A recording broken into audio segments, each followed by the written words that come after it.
नमस्कार। आज बात करेंगे कि कैसे सूचना का अधिकार मतलब कि आरटीआई सिर्फ जानकारी पाने का एक तरीका नहीं, बल्कि भ्रष्टाचार को जड़ से खत्म करने का एक जबरदस्त हथियार है। तो चलिए समझते हैं इस आरटीआई ब्लूप्रिंट को। तो देखिए, शुरुआत एक बहुत ही सिंपल अचूक फॉर्मूले से करते हैं।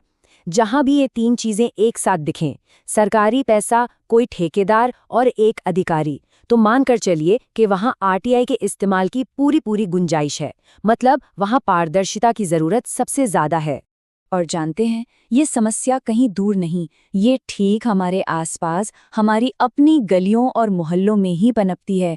ये वही विकास के काम हैं जो हमारी जिंदगी पर सीधा असर डालते हैं, लेकिन इनकी असलियत अक्सर फाइलों के ढेर के नीचे दबी रह जाती है। सोचिए, चाहे वो पंचायत के फंड से बनने वाली कोई सड़क हो या फिर एमएलए एमपी फंड से बनने वाला कोई स्कूल, जहां भी जनता का पैसा लगा वो भ्रष्टाचार के लिए एक आसान निशाना बन जाता है। ये सारे काम, चाहे वो मनरेगा के हों या जिला परिषद के, सब जनता के पैसे से होते हैं और इसीलिए इन पर हमेशा खतरा मंडराता रहता है। और ठीक इसी जगह पर आरटीआई सिर्फ एक कानून नहीं रह जाता, वो एक हथियार बन जाता है। ये सिर्फ जानकारी का दरवाजा नहीं खोलता, बल्कि उस पूरे भ्रष्ट सिस्टम की दीवारों में दरार डालने का दम रखता है। तो सबसे बड़ा सवाल ये है कि आरटीआई में पूछा क्या जाए, क्योंकि देखिए, एक गलत सवाल किसी को कहीं नहीं ले जाता।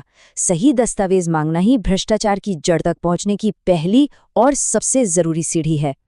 ये जो 6 दस्तावेज है ना, इन्हें किसी जासूसी केस की कड़ियों की तरह समझिए। हर एक दस्तावेज अपने आप में एक सुराग है, एडमिनिस्ट्रेशन अप्रूवल से लेकर कंप्लीशन सर्टिफिकेट तक।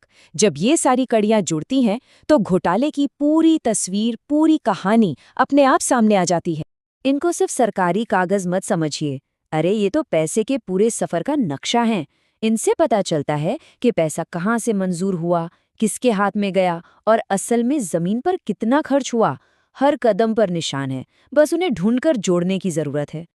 और जैसे ही सरकारी फाइलों का जमीनी हकीकत से मिलान होता है, घोटाले के लाल झंडे दिखने शुरू हो जाते हैं। अरे, कागज पर तो सड़क एकदम चकाचक है, लेकिन जमीन पर सिर्फ गड्ढे हैं। पेमेंट पूरा हो चुका है, पर काम आधा अधूरा पड़ा है। बस यहीं से घोटाले की एक एक परत खुलना शुरू हो जाती है। तो ठीक है, अब दस्तावेज हाथ में आ गए, लेकिन असली खेल तो अब शुरू होता है। इन कागजों को सबूत में बदलना पड़ता है। चलिए देखते हैं कि ये कैसे होता है। ये जो तुलना है ना, ये सिर्फ एक चार्ट नहीं है, ये अपने आप में एक चार्ज शीट है। इसकी हर एक लाइन एक सीधा आरोप है। कागज और जमीन की हकीकत के बीच का ये जो फासला है, बस यही वो पक्का सबूत है जिसे कोई भी जुटला नहीं सकता।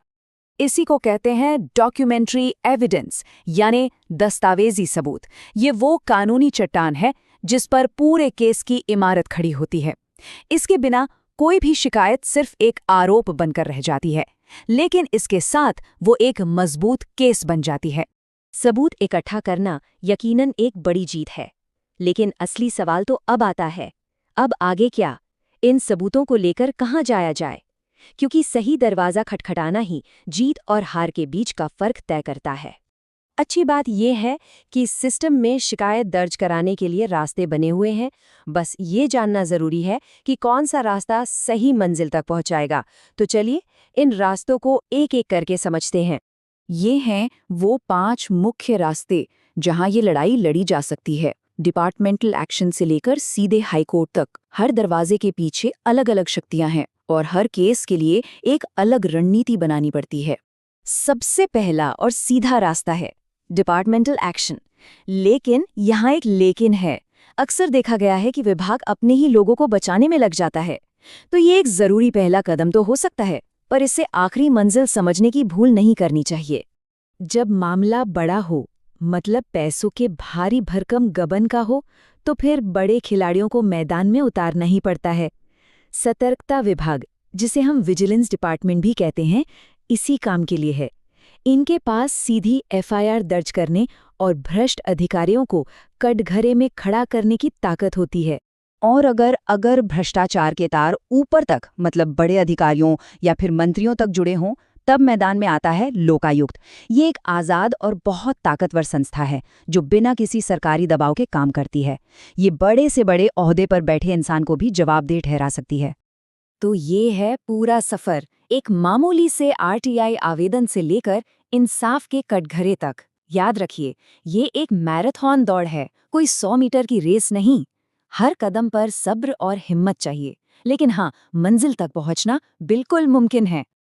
लेकिन आगे बढ़ने से पहले एक कड़वी मगर बहुत जरूरी सच्चाई को समझना होगा। असली लड़ाई आरटीआई फाइल करने के साथ खत्म नहीं होती, बल्कि वहीं से तो शुरू होती है। तो सबसे बड़ा सच यही है कि आरटीआई सिर्फ पहला कदम है, मंजिल नहीं। असली एक्शन तब होता है जब आरटीआई के साथ जुड़ता है लगातार फॉलोअप और कानूनी दबाव। ये तीनों चीजें मिलकर ही जीत का फॉर्मूला बनाती हैं। जरा सोचिए, अगर जानकारी हाथ लगने के बाद कोई चुप बैठ जाए तो क्या होगा? सारी मेहनत पर पानी फिर जाता है, फाइलें धूल फांकने लगती हैं, मुद्दा धीरे धीरे दब जाता है और भ्रष्ट लोग मुस्कुराते हुए साफ बच निकलते हैं। ऐसी चुप्पी ही तो उनकी सबसे बड़ी जीत होती है। ये बात आरटीआई को देखने का पूरा नजरिया ही बदल देती है। आरटीआई सिर्फ सवाल पूछने का कोई कानून नहीं है, ये भ्रष्टाचार की कब्र खोदने वाला एक औजार है, एक हथियार है। ये किसी भी आम इंसान को एक मूकदर्शक से एक योद्धा बना देता है। और आखिर में सारी बात बस एक सवाल पर आकर रुक जाती है। इस लड़ाई में एक तरफ है भ्रष्टाचार का घना अंधेरा और दूसरी तरफ है हिम्मत की एक छोटी सी रोशनी। अब अगर आरटीआई लगाने वाला ही डर गया तो जीतेगा कौन? फैसला इसी हिम्मत पर टिका है।